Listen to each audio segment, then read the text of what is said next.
My name is Amer Ali and I am a project management consultant. In this video, I will try to communicate what you need to know about solving the PMP questions and what are the three most effective way that you can utilize in solving project management professional question. First of all, one thing I would like to clarify that you are going to have 180 questions.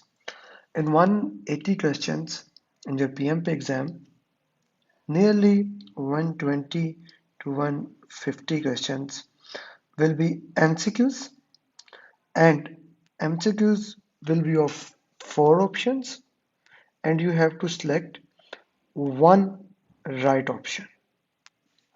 Same like the previous pattern, you will have four options, and will have to select more than you will have to select one right option. Then remaining questions, you will have MCQs with more than four options, and you may have to select one, two, three, more than one right answer. So MCQs with multiple right answer. You can get 10 to 15 questions like that. Then you can have fill in the blank. From all the interviews that I have done, maximum number of fill in the blanks that student have basically seen in their exam is basically two. Two fill in the blanks have been seen by the students in their exam. Not more than two fill in the blanks have been seen by any student. Okay, so that's done. Then come the very important part, and that is match the column. Match the column. It can be that you need to pick an option from right hand side and you need to actually drag it to the left hand side. For example, it can be about Tuckman ladder. It's a very good option for MCQs, match the columns. Then many students have actually got the questions regarding risk responses. There can be a condition on this side, and you may have to match it with the positive, negative response, and so on.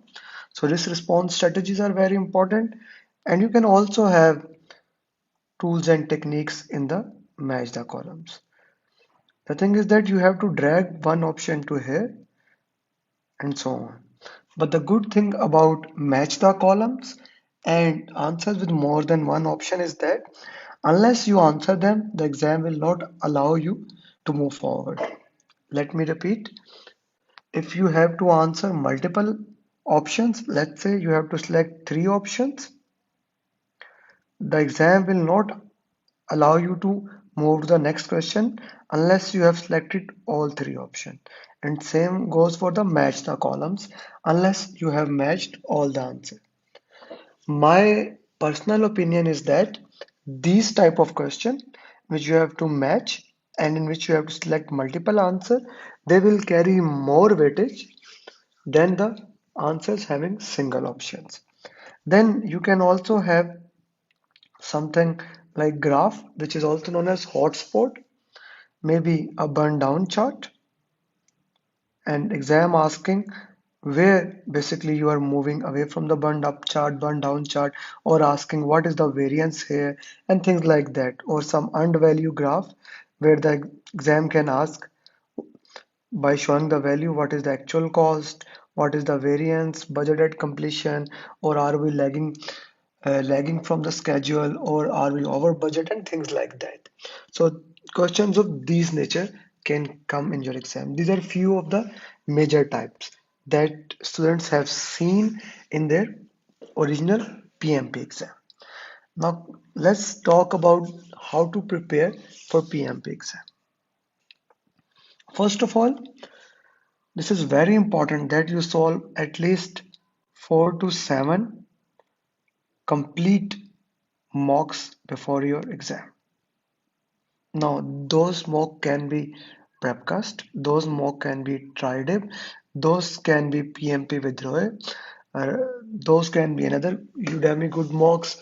You can buy Andy Crow, Rita McCall fast track simulator, any simulator you can buy my simulator on Udemy, any simulator that works for you, you can buy it, but do 4 to 7 mocks. And if you have taken PMI ATP training, I would highly recommend that you go to those 210 questions that PMI gives to PMI premium ATPs. You must go through them because PMI says that they are cloned questions of the real questions. Okay, now coming to the how to solve the question. Since out of 180 question, the probability that you will be getting all of the questions situational is very high. Even some students have said 175 to 178 questions are direct situational question with one to do a fill in the blanks or something like that. So whenever you read a statement, if the statement is more than 3 lines, try to read the last line before and then read the options. Most of the time, you can solve the question by doing this. If you cannot solve the question, then go to the first line and solve it. The probability that you can solve the question with last and first line is very high. But although if you are unable to solve it, go through, read the question complete and read the question very, very slow. If you are a good English reader, by reading the question slowly, actually the scenario comes in your mind what actually happens. If you don't read slowly, most of the time you would have to read the question again and again, which will disrupt you, which will damage your time and many other things. So this is one of the most effective way, and look for the keywords. Like whenever you read a question, try to understand, is it about people, process, or business environment? And then with the people, we know that people actually have only three domains: stakeholder, resource, and communication. Master these three domains, and your 42% of the exam is done. Then 8% is basically business environment, master quality management plan, the compliance area, master how business case are created, IRR, decision matrix, decision analysis tree, earned value, and your business area of 8% is done. Business environment and also OPS and EAF, all those fundamentals. I would say chapter 1 to 3 of PIM book if you are reading PIM book, or a day 5 of your PMI ATP material. Then comes the process area. You have 50% questions coming from it, and according to the consensus which we are getting from the students, 70% is agile. So I'm not sure this is right percentage or wrong percentage, but let's say this is the right percentage. So how do you do that? Go and master Scrum. Go and master Scrum. You can read Scrum guide, you can watch my video and solve good questions on Scrum. And that's it. You can solve 70% of the process question. And then go through and understand what is Kanban, cumulative flow diagram, and lean. They are very easy things. Master that, they can easily help you in solving the remaining Scrum questions. Then understand the risk topic very well. Procurement, their journey of risk, procurement, quality we have already done in compliance, and how three baselines are created and how these baselines are different in agile. Then very important thing, four values and 12 principles of agile. They are very important for your exam, and when to use predictive environment, when to use agile, and when to use hybrid. This is another important thing you need to know when solving the question. Let's come to another topic, how to prepare for the situational question. As I have said earlier, that it's good that you do from 4 to 7 good mocks. When solving the mocks, what is the best way to solve these mocks? Okay, now let's say you have gone through the complete study, you have revised your material, maybe have made mind map. Now it comes the topic, now you are solving the question.